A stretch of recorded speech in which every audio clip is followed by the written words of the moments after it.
조선시대에는 수많은 학자와 관리들이 있었지만 그중 단 한 명의 이름이 오늘날까지 매년 정월이면 수백만 명의 입에 오내립니다. 바로 토정 이지함입니다. 그는 흑담 움막에서 살았던 가난한 선비였습니다. 하지만 그의 이름을 딴 책은 수백 년이 지난 지금도 새해마다 사람들 손에 들려 있습니다. 토정 비결. 그 이름을 모르는 한국인은 거의 없을 것입니다. 그런데 이 책의 주인공, 토정 이지함은 과연 어떤 삶을 살았을까요?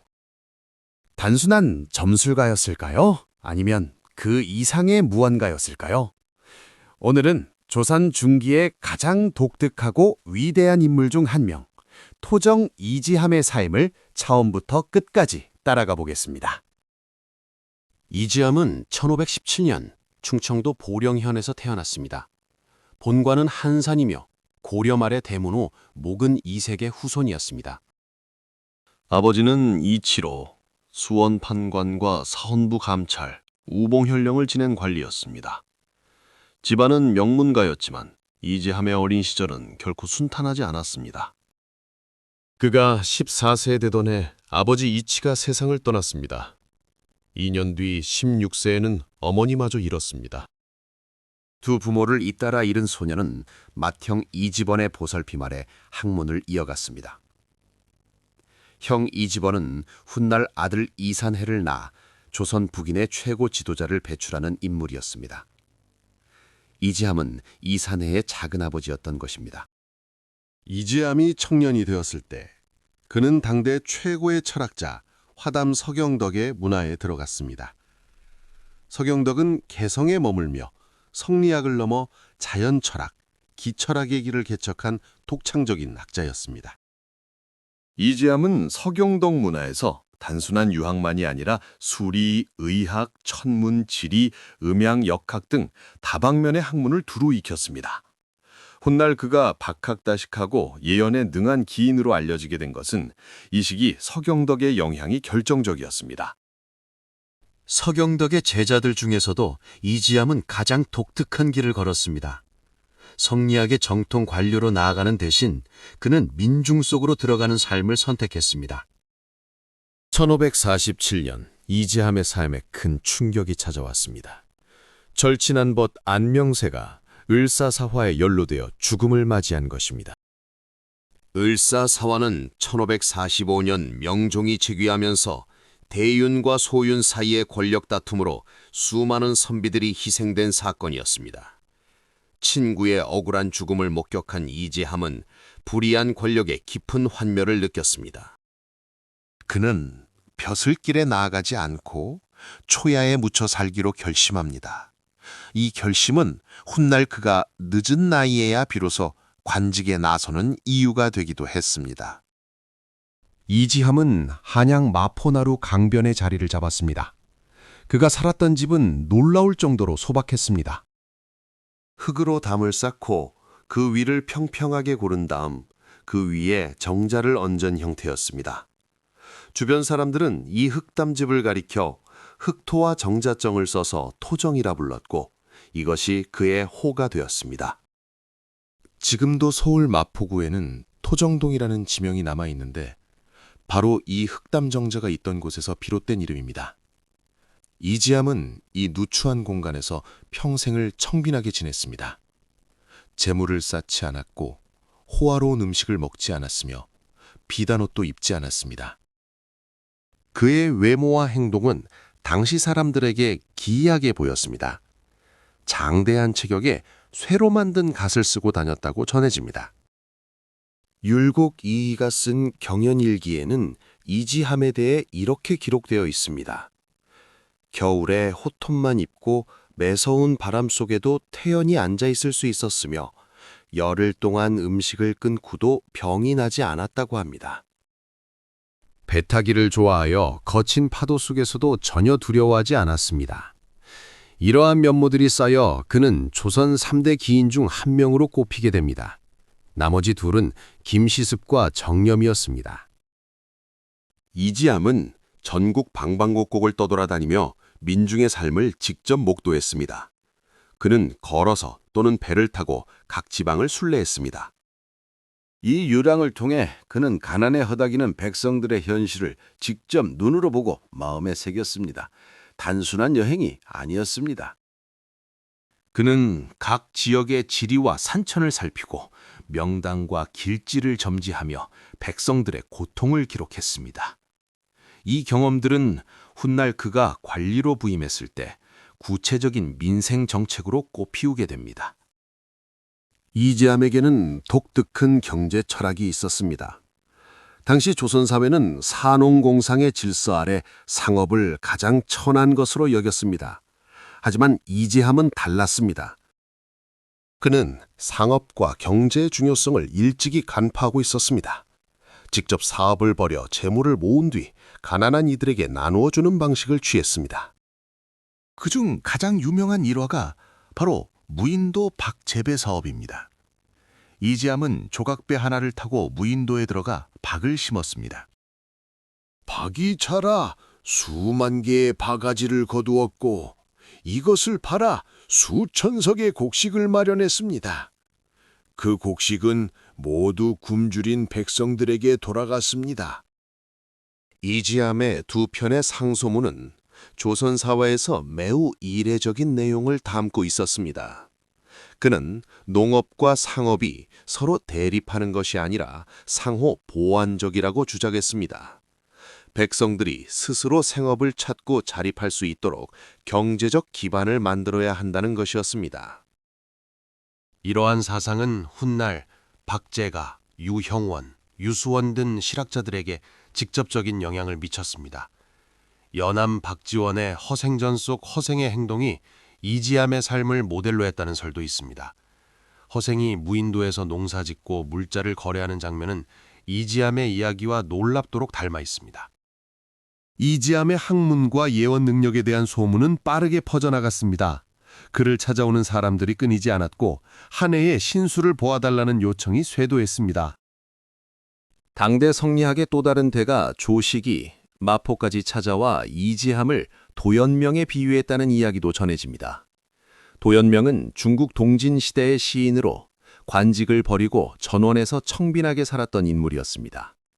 조식이 이지함을 도연명에 빗댄 것은 그의 청빈한 삶과 고고한 정신을 높이 평가했기 때문입니다.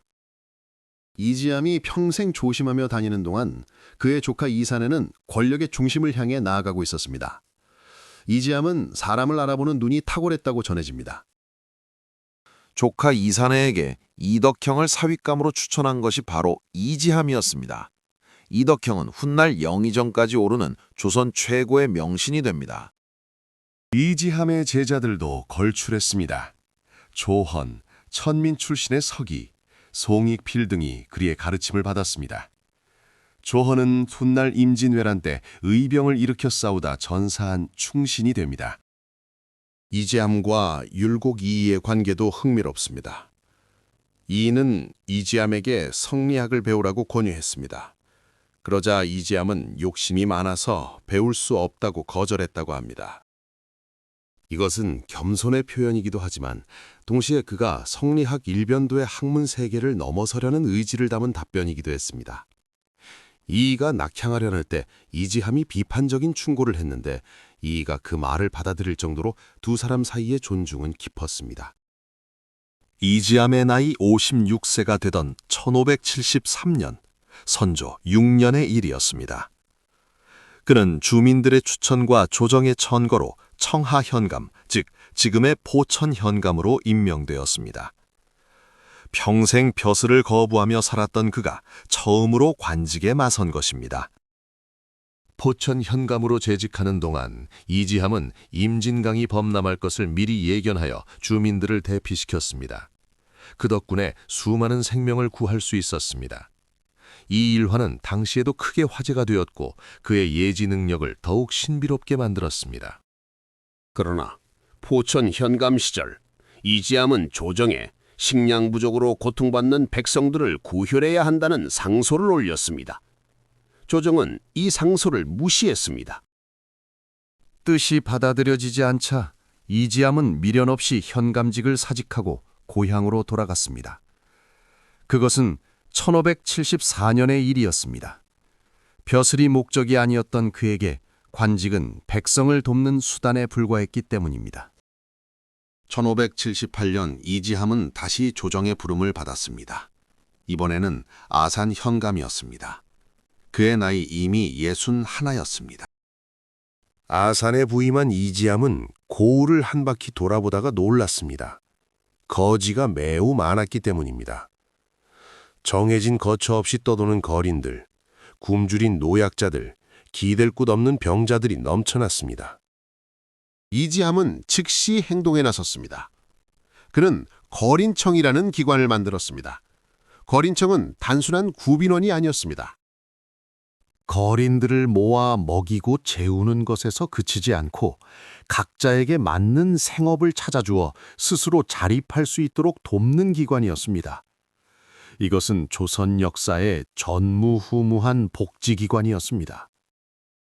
이지함의 거린청은 사회적 약자를 단순한 구제 대상이 아닌 자립 가능한 존재로 바라보는 혁신적인 시각에서 출발한 것이었습니다. 그는 노약자와 굶주린 사람들을 직접 돌보는 한편 생산 능력이 있는 사람들에게는 일을 가르쳐 스스로 살아갈 길을 열어주었습니다. 또한 그는 어민들의 고통을 살펴 어지, 즉 물고기 연못에서 비롯된 배단을 바로잡으려 했습니다. 아산의 백성들은 이지함을 진심으로 따르고 존경했습니다. 그러나 아산에서의 시간은 길지 않았습니다. 이지함은 아산 현감으로 부임한 그해 1578년에 세상을 떠났습니다. 나이 62이었습니다. 그의 죽음에 대해서는 여러 이야기가 전해집니다. 아산의 야사에 따르면 이지함에게 발각되어 가볍게 처벌을 받은 아전이 앙심을 품었다고 합니다. 이지함이 지병 치료를 위해 지인의 집을 마신 뒤 독을 해소하려고 생밤을 찾았는데 그 아전이 밤처럼 깎은 나무 조각을 바쳤고 이지함이 이를 모르고 먹어 세상을 떠났다는 것입니다. 진실 여부를 확인할 수는 없지만 그의 죽음이 아산 백성들에게 얼마나 큰 슬픔이었는지는 분명했습니다. 이지함이 세상을 떠난 뒤 그에 대한 평가는 시간이 지날수록 높아졌습니다. 율곡 이인은 경연에서 이지함에 대해 이렇게 평가했습니다. 어려서부터 욕심이 적어 외물에 얽매이지 않았고 기질이 특이하여 추위와 더위, 배고픔도 능히 견딜 수 있었으며 재물을 남에게 주기를 잘했다고 했습니다. 조중봉 조헌은 이지함을 자신의 스승으로 꼽으며 마음을 맑게 하고 사사로운 욕심을 부리지 않는 것이 삶의 요체라는 가르침을 받았다고 기록했습니다. 이지함은 죽은 뒤 충청남도 아산의 인산서원에 제향되었습니다. 이후 보령의 화암서원에도 제향되었습니다. 그가 살던 곳의 이름이 마포구 토정동으로 굳어진 것은 그의 삶이 얼마나 그 자리에 깊은 인상을 남겼는지를 보여줍니다. 토정비결에 대해서는 짚고 넘어가야 할 것이 있습니다. 많은 사람들이 토정비결을 이지함이 직접 지은 책으로 알고 있습니다. 그러나 역사학계에서는 이에 대해 신중한 시각이 존재합니다. 이지함의 유고집 토정유고는 그가 세상을 떠난 뒤 100년이 지난 후 현손 이정익이 편찬한 것으로 알려져 있습니다. 또한 토정비결이 민간에 널리 보급된 것은 대체로 조선 말기였습니다. 이지함이 살았던 16세기와는 상당한 시간적 거리가 있습니다. 학자들은 잡학에 능하고 예언으로 유명했던 이지함의 이미지를 빌려 후대 누군가가 저술했을 가능성을 배제하지 않습니다. 그럼에도 토정비결은 이지함의 이름과 함께 조선 사람들의 마음속에 깊이 뿌리 내렸고 수백 년이 지난 오늘날에도 새해마다 수많은 이들의 손에 들려 있습니다. 이지함의 철학사상은 토정유고에 수록된 3편의 글에서 잘 드러납니다. 대인설, 과욕설, 피지음설이 그것입니다. 대인설에서 이지함은 노자와 장자의 반어적, 역설적 표현을 사용했습니다. 이는 그가 유가사상뿐만 아니라 도가사상도 깊이 이해하고 있었음을 보여줍니다. 과욕설에서는 맹자를 인용하며 지나친 욕심을 경계했습니다. 피지음설에서는 재물과 권세로 맺는 인간관계보다 자연 속에서 뜻이 통하는 진실한 관계를 소중히 해야 한다고 했습니다. 이 세 편의 글은 이지함이 단순한 기인이나 점술가가 아니라 깊은 철학적 사유를 갖춘 사상가였음을 증명합니다. 이지함의 사상은 그가 세상을 떠난 뒤에도 오랫동안 이어졌습니다. 정인홍, 김육, 김신국, 유몽인 등이 그의 사상에서 영향을 받았습니다. 조선 후기 실학의 선구자들인 유형원, 박제가, 유수원, 이규경도 이지함의 사상과 연결되어 있습니다. 상업의 중요성을 강조하고 백성의 자립을 돕는 경제 정책을 추구했던 그의 생각은 실학이라는 학문적 흐름의 물줄기 위쪽에 자리합니다. 이지함의 삶을 돌아보면 한 가지 질문이 자연스럽게 떠오릅니다. 그는 왜 그토록 가난하게 살았을까요? 명문가 출신의 뛰어난 학문과 능력을 갖췄던 그가 높은 관직에 올라 부귀영화를 누리는 것은 충분히 가능한 일이었습니다. 하지만 이지함은 채물에 대해 이렇게 말했습니다. 채물이란 많으면 많을수록 재앙이 따르는 법이라고. 그의 청빈함은 무능함에서 비롯된 것이 아니었습니다. 그것은 선택이었습니다. 의지였습니다. 철학이었습니다. 이지함에게 백성은 단순한 통치 대상이 아니었습니다. 그들은 함께 밥을 먹고 함께 추위를 견뎌야 할 이웃이었습니다. 그는 백성들 속으로 들어가 그들의 삶을 직접 살았습니다. 전국을 유랑하며 가난한 이들과 함께했고 무인도에 들어가 스스로 일하여 굶주린 자들을 도왔습니다. 관리가 되어서도 권력을 위해 관직에 머문 것이 아니라 더 이상 백성을 도울 수 없다고 느끼는 순간 미련 없이 떠났습니다. 오늘날의 시각으로 보면 이지함은 여러 면에서 시대를 앞선 인물이었습니다. 복지 행정의 선구자였고 실학 사상의 씨앗을 뿌린 경제 사상가였으며 성리학의 울타리를 넘어 자연 철학과 도가 사상을 아우른 융합적 지식인이었습니다. 그를 단순히 토정비결의 저자로만 기억한다면 그것은 이지함의 절반도 알지 못하는 것입니다. 이지함이 세상을 떠난 지 거의 450년이 지났습니다. 흑담 운막은 사라졌지만 마포의 지명은 남아 있습니다. 거린청의 건물은 없어졌지만 그 정신은 오늘날의 복지 철학 속에 살아 있습니다. 도정비결은 해마다 정월이면 수백만 명의 새 운수를 점쳐주고 있습니다. 그리고 조선 역사의 가장 독특하고 따뜻한 인물 중 한 명으로 토정 이지함의 이름은 계속해서 전해질 것입니다. 청빈한 삶이 곧 풍요로운 정신임을 몸으로 보여준 조선의 기인, 백성을 위해 무인도에 홀로 들어간 선비, 흑담 위의 정자에서 하늘과 땅을 읽었던 학자, 토정 이지함, 그의 삶은 지금도 우리에게 말을 걸어옵니다. 준비된 영상이 마음에 드셨다면 구독, 좋아요, 댓글 부탁합니다.